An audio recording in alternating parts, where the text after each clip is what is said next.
bencana, bahkan juga akan menimbulkan kericuhan, dan bisa saja kalau tidak dikendalikan menimbulkan kekacauan. Presiden punya peralatan, namanya menteri. Dia jadi alat untuk mengefektifkan kebijakan presiden. Begitulah sistem presidensial bekerja. Sekarang ada peralatan yang namanya Menteri Bahlil membuat peralatan yang memusingkan presiden. Ini betul-betul kabinet yang absurd. Jadi kalau di publik terjadi kekacauan dalam soal LPG dan itu akibat dari peraturan menteri sebagai alat presiden, presiden ikut bertanggung jawab. Tetapi bila peraturan itu tidak dikonsultasikan pada presiden, maka menterinya yang mesti digusur, dilengsarkan. Kan nggak mungkin presiden menginginkan adanya kekacauan di dalam kebijakan yang dia inginkan. Jadi sebetulnya dengan logika yang sederhana, Menteri Bahlil mesti mengatakan saya bersalah karena peralatan saya sebagai peralatan tidak mampu untuk mengefektifkan diri menjadi peralatan presiden. Itu sebetulnya etikanya tuh. Nah, kemungkinan semacam ini juga bisa berlangsung atau berlaku di banyak hal di menteri yang lain tuh. Dan kelihatannya banyak menteri yang tidak paham bahwa dalam sistem presidensial, menteri itu adalah peralatan presiden. Jadi dia mesti menerangkan pada presiden apa aturan yang akan dia buat dan menerangkan potensi kekisruhan atau kekacauan. Dalam soal LPG ini ada yang meninggal akhirnya kan.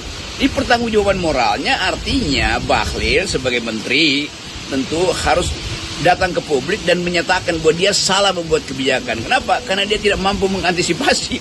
Dia menteri yang tidak mampu mengantisipasi dengan kebijakan yang sebetulnya kebijakan yang dungu sebetulnya. Itu mengakibatkan penderitaan rakyat. Orang antri dan dengan alasan bahwa itu hanya butuh antrian sedikit lah demi efisiensi distribusi, tetapi kemudian tidak diterangkan tuh bahwa antrian itu bisa menyebabkan emak-emak itu yang berebut dan panik karena seolah-olah ada kelangkaan dan memang ada kelangkaan.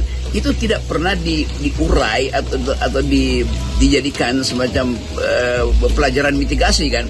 Jadi udah 1 minggu problem ini akhirnya Bahlil itu mesti bertanggung jawab, dan pertanggungjawaban tertinggi dari seseorang menteri itu di dalam integritas dirinya ada mengundurkan diri. Itu itu dalilnya. Sekarang ini kan banyak orang yang bertanya-tanya, apa sungguhnya yang terjadi ya? Kenapa sih Bahlil kok kemudian mengambil keputusan sendiri semacam itu? Walaupun kita kalau menyimak alasan dia sih keren ya, kata dia ini kan subsidi untuk gas melon 3 kg itu sampai 80 triliun dan katanya itu subsidinya itu harus tepat sasaran. Selain itu katanya ini juga dalam rangka memutus mata rantai untuk agar jangan terjadi harga-harga tetap dinaikkan walaupun sebenarnya itu sudah disubsidi oleh pemerintah gitu. Tapi kenapa kebijakannya seperti itu? Pasti peristiwa kekacauan distribusi LPG ini bukan sekedar tak paham tentang manajemen distribusi, tapi juga nggak paham bahwa kebutuhan energi itu ada kebutuhan dasar.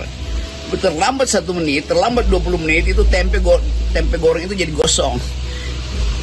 Kehabisan energi itu LPG itu artinya bahan makanan yang ada di kulkas itu nggak bisa dimasak lagi tuh. Tetapi bagi emak-emak bukan itu masalahnya. Masalahnya adalah mereka harus bisa mengakses energi itu setiap saat. Itu harus dijamin oleh negara tuh. Jadi atas alasan apapun yang harus diutamakan adalah piring emak-emak itu tidak boleh kosong. Karena dia mesti beri makan pada anak-anaknya, pada keluarganya. Dan bahkan mungkin ada emak-emak yang mensuplai bahan untuk makan siang bergizi gratis. Jadi semua hal itu kan mesti dibayangkan di dalam kepala seorang menteri itu, atau lebih umum lagi di dalam kepala kabinet, para menteri kabinet. Jadi ini juga ekses dari kabinet yang terlalu besar tuh sehingga tidak efisien tuh. Mestinya ada semacam kalau Menteri Bahlil misalnya ungkapkan itu di dalam sidang kabinet, ada beberapa menteri justru jadi devil's advocate menguji gagasan Menteri Bahlil itu sebelum jadi problem yang kemudian memusingkan presiden. Kan itu dasarnya kan. Jadi sekali lagi ini konsekuensi dari kabinet yang besar dalam satu koordinasi yang sifatnya unorganized sebetulnya tuh. Karena ini kan datang dari semacam tukar tambah politik dari Kim Plus karena memenangkan Presiden Prabowo kan.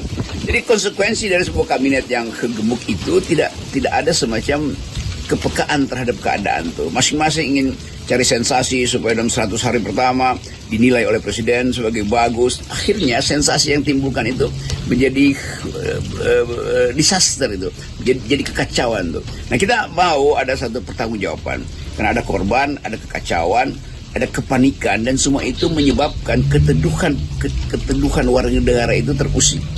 Bukan saja terusik, diganggu oleh kebijakan yang bodoh ini. Nah, kemungkinan berikutnya tentu di wilayah pembuatan kebijakan yang lain yang bukan menyangkut energi misalnya berlaku juga poin yang sama kan, bahwa menteri itu seolah-olah punya kapasitas luar biasa untuk membuat aturan tanpa memahami jalan pikiran presiden. Kan itu dasarnya. Atau sebaliknya mungkin presiden tidak membrief dengan komprehensif, tetapi kendati presiden tidak membrief dengan komprehensif, pasti karena presiden harus mengurus 100 menteri kan.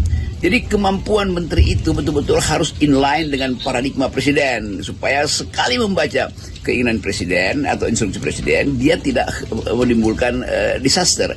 Kalau dia potensi menimbulkan disaster, menimbulkan kekacauan, maka dia sudah punya program mitigasi. Ini nggak ada program mitigasi. Tapi ya